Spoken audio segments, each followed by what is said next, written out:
Hello guys, welcome to our YouTube channel. So first 7 parts video చూసిన తర్వాత ఈ 8th part video చూడండి. హర్షగాడి వీరప్రేమ గాథ పార్ట్ 8. మంగమ్మత్త, నేను తాన్య, తను మా బావ హర్ష. ఉడుక్కుంటూ వచ్చిన దాని గొంతుకి మాటకి నిదానించి వెనక్కి తగ్గి, ఓసి తాన్య, నువ్వైనా ఆ ముక్క ముందు చెప్పొద్దా అబ్బాయి? కొద్దిగుంటే ముఖం పచ్చడయ్యేది. అయినా ఏంటే ఇంత అర్ధరాత్రి పూట ఇట్లా వచ్చారు అని కొంగుదించి మర్యాదగా అడిగింది. చిన్నదాని వెనక నుంచి ముందుకొచ్చి ఇంకా నేను అందుకున్నా. అది కూడా నాతో పాటు అందుకొని వాడు చేసినవన్నీ పూసగుచ్చినట్టు చెప్పుకొచ్చింది. నేను చెప్పినప్పుడు ఆవిడ నమ్మలేదని ఆ మొహం చూస్తేనే అర్థమైంది. చిన్నది చెప్పినాక తలుపు దగ్గరేసి ఆవేశంగా ముందుకు నడిచింది. ముగ్గురం కొబ్బరి తోటకి చేరుకున్నాక వాడికి కనిపించకుండా దాక్కుని తాన్య వంక తిరిగి వెళ్ళు అన్నా దాని మొహం చూస్తూ. బావా అని బిక్కముఖం వేసింది అది. మంగమ్మ గారు ఇక్కడే ఉన్నారు కదా, నువ్విక వెళ్ళు, ఏం చేయాలో అది చెయ్యి, మిగతాది ఆవిడ చూసుకుంటుంది అని చెప్పా దానికి.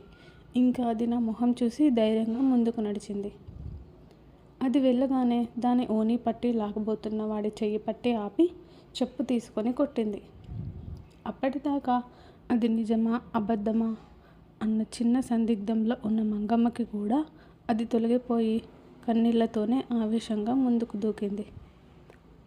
కొడుకని కూడా చూడకుండా చెడామడా వాయిస్తూ వాడికి ఏ రేంజ్లో తగిలితే బుద్ధి వస్తుందో అంతకంటే డబుల్ రేంజ్లో హైడోస్ ఇచ్చి వాడిని నేలకి ఒరగబెట్టింది.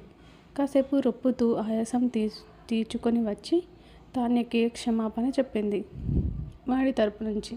ఇంకోసారి ఇలా జరగదని భరోసా కూడా ఇచ్చింది. ఇంక నేను దాన్ని చెయ్యి పట్టుకొని తీసుకొచ్చేసా అక్కడి నుంచి. థ్యాంక్స్ బావా అని అది అంటుంటే, నువ్వు నిజంగానే తింగరి మేలానివే, అసలు నేనేం చేశానని నాకు థ్యాంక్స్ చెప్తున్నావు పిచ్చిదానా అని బైక్ ఎక్కి స్టార్ట్ చేశా. నువ్వే నా పక్కన లేకపోతే ఆవిడకి నేను ఇంత ధైర్యంగా ఏం జరిగిందో చెప్పేదాన్ని కాదు, వాడిని అలా చెప్పుతో కొట్టేదాన్ని కూడా కాదు. నీ పక్కనుంటే ధైర్యంగా ఉంటుంది బావా అని నా నుంచి చూపు తిప్పకుండా ఒక ఫీల్తో చెప్పడం బైక్ అద్దంలో నుంచి చూసా నేను.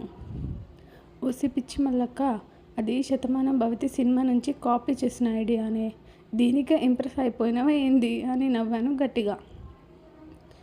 అది వర్కౌట్ చేయడం కూడా రావాలి కదా బావా అంది అదే చూపు మెయింటైన్ చేస్తూ. దాని చూపుకి నేను నవ్వు ఆపేసి వెంటనే చూపు తిప్పేశాను. ఆ కళ్ళలో ఏదో ఉంది మరి, అది అలా సూటిగా చూస్తుంటే ఒకలాంటి ఫీలింగ్ నన్ను డిస్టర్బ్ చేస్తోంది. సడన్గా ఏమనిపించిందో నన్ను గట్టిగా హగ్ చేసుకుంది. నాకు ఉక్కిరి బిక్కిరి అయిపోయింది అది అలా హత్తుకోగానే. సినిమాలో హీరోయిన్ ఇలా చేస్తుందని ఇప్పుడు నువ్వు కూడా ఇలా చేయాలా? ఊరకంట చూస్తూ అడిగా చిన్నదాన్ని. నేను అలా అడగానే అది ఏడుపు స్టార్ట్ చేసింది. అది ఏడవడం నాకు తెలుస్తూనే ఉంది, కానీ కన్నీళ్ళు ఎందుకు వస్తున్నాయనేది నాకు అర్థం కాలేదు. తాన్య, నా ఐడియా ఎంత చండాలంగా ఉంటే మాత్రం ఇలా ఏడవాలానే అన్నదాన్ని నవ్వించడానికి. ఇంక వెంటనే ఏడుపు ఆపి కన్నీళ్లతోనే నవ్వుతూ నన్ను ఇంకా గట్టిగా హత్తుకొని నా భుజాల మీద తలవాల్చింది. దాని చెయ్యితో నా మొహాన్ని తిప్పుకొని నా బుగ్గ మీద అంటనట్టుగా ఓ ముద్దు పెట్టుకొని ఐ లవ్ యూ బావా అంది మనస్ఫూర్తిగా. క్షణకాలంలో జరిగిన ఆ పనికి నేను ఫ్రీజ్ అయిపోయా. ఇంకా ఉంది.